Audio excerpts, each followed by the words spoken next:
Hi, I'm Christy and this is Vegan Food for Thought.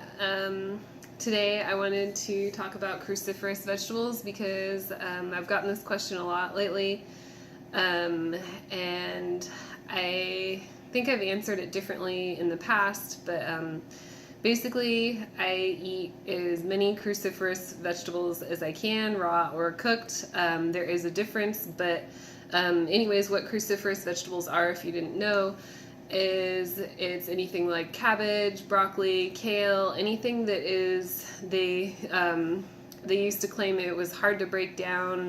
It could, I guess the risk was that there was a study a long time ago that was done, and it said that, well, in the study they fed rabbits a lot of cruciferous vegetables, and it caused some issues with iodine absorption.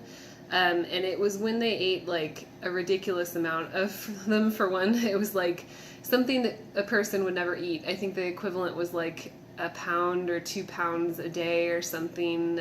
So I actually do get pretty close to maybe eating a pound of broccoli some days, but not every day. And so it kind of evens itself out.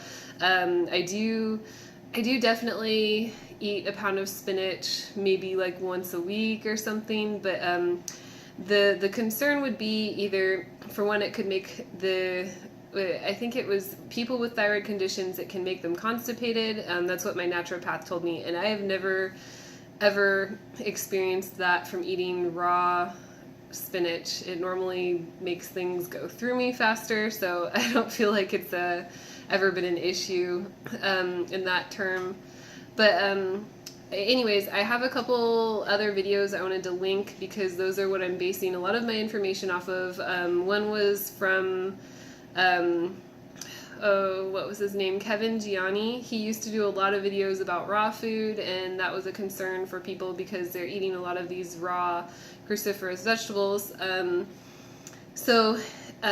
Anyways, what he stated was a lot of this information is just outdated. It's not accurate.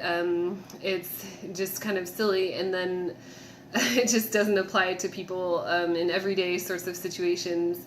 And the main thing about the iodine is that it can block your iodine absorption if you are low in iodine, but if you're taking an iodine supplement, or if you're monitoring how much iodine you're getting in seaweed, or I think iodine is also in potatoes and strawberries. Those are some of the higher ones. So there is iodine in other stuff. So just be aware of where you're getting your iodine and how much iodine you're getting, and you'll be fine. And as long as you're getting the recommended daily amount, there's no issue. If you were getting lower than that, then that would be a concern. Because if you're already low in iodine, it could make you lower in iodine. But from my situation, I have not noticed that effect. I have been checked for iodine levels, and I haven't had any issues with that. So the second video I wanted to link was, who was it? It was John Kohler. And he talks to somebody else, I don't remember his name, but he got a hold of some other person about this. And there was another study that he had cited. Now I'm trying to remember all of this off the top of my head because I just watched this video, but let's see. There was a report. It was actually one case study about this older woman who was eating, it was bok choy, and that's another cruciferous vegetable. She was eating something like a pound every day for 4 years, and she was 88 years old or something. Don't quote me on that, but and so she was one of the people that had an issue with iodine absorption, and she actually went into a coma because she was so low in iodine after eating this much of the cruciferous vegetables over a period of time, and it caused an issue. So that was one person that's ever, a case study that's ever had an issue with eating cruciferous vegetables. So that's all the bad stuff that doesn't really seem to apply to most people. I've never had any issues with it. Now, the good stuff about cruciferous vegetables is there's a lot, actually. So for me, I was low in vitamin K, so I try to get as many dark leafy greens, which happen to be cruciferous vegetables, like kale and spinach. And broccoli has vitamin K also, so I try to get as much of that as I possibly can. Typically, 1 pound of spinach is like my threshold of where I would not go over that. Just for me, that's what I feel good eating. On an average day, lately I've been going through probably about 1/2 pound of spinach a day on average.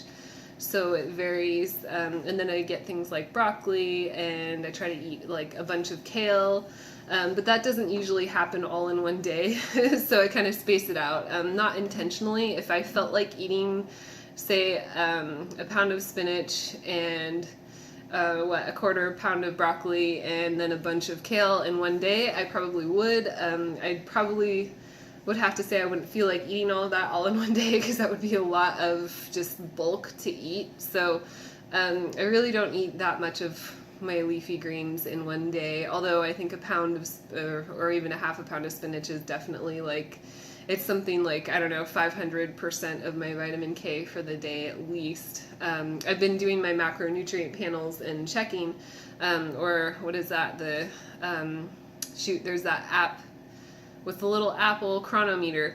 You can download chronometer for free, and you can track what you're eating and what nutrition you're getting from each thing. And I've been doing that lately, so it's been fun to see, okay, I'm like really up on my vitamin K, and I check my vitamin C, and I just make sure, I mean, vitamin C is pretty easy, but I did learn recently that actually if you're buying pasteurized orange juice, it doesn't have all the vitamin C intact. It probably still has a little bit, but the thing is that vitamin C is not it's heat sensitive. I don't know what it's called.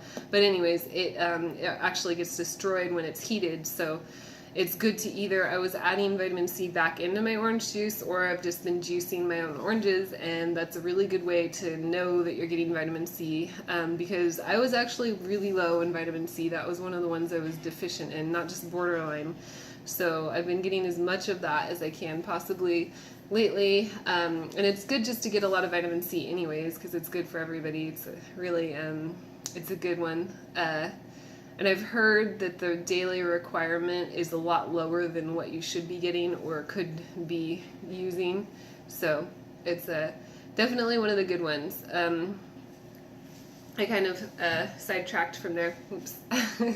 So anyways, I just wanted to say, let's see, yeah, cruciferous vegetables are good. They're not harmful. Maybe in certain situations they could be, and if they're, overused, then they possibly could be.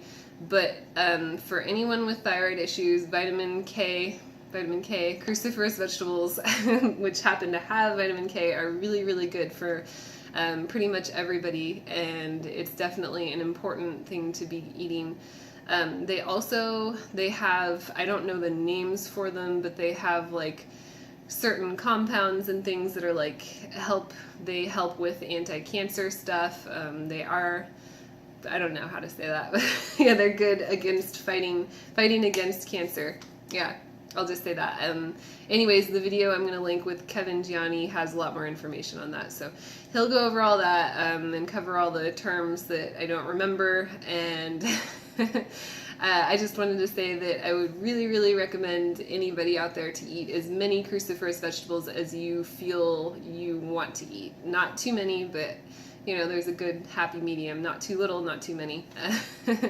So that is what I do for myself with cruciferous vegetables.